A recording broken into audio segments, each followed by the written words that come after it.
ქართულ-ებრაული მეგობრობის 26 საუკუნოვან იუბილესთან დაკავშირებით საორგანიზაციო კომისიის მორიგის ხტომა გაიმართა. შეხვედრაზე 2014 წელს დაგეგმილ ღონისძიებებზე იმსჯელეს ხტომას საქართველოს საგარეო საქმეთა მინისტრი და კულტურის სამინისტროს წარმომადგენლებიც ესწრებოდნენ. საორგანიზაციო კომისია პირველად რამდენიმე თვის წინ შეიკრიბა კომისიის თავმჯდომარე პრემიერ-მინისტრი.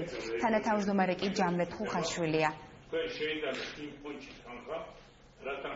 დღეს მესამე შეიკრიბა უკვე კომისია, რომელიც შეიქმნა იმისათვის, რომ გაისად 2014 წელს სათანადოდ აღინიშნოს ქართულ და ებრაელ ხალხებს შორის 26 საუკუნოვანი მეგობრობა. უკვე არის კონკრეტული თარიღები ცნობილი, როდესაც მოვიწვევთ ისრაელიდან ძალიან ბევრ სტუმარს და საზეიმოდ აღნიშნავთ ამ საიუბილეო თარიღს. აქტიურად ეხლა წდება ღონისძიებების ნუსხა, რომელიც ჩატარდება ამ იუბილესთან დაკავშირებით. არის ძალიან ბევრი ღონისძიება, პირველ რიგში მუზეუმის გახსნა, გამომცემლობები და ძალიან საინტერესო გამოცემები იქნება ქართულ-ებრაული, იქნება საკონცერტო პროგრამები, გამოფენები, ფოტოგამოფენები.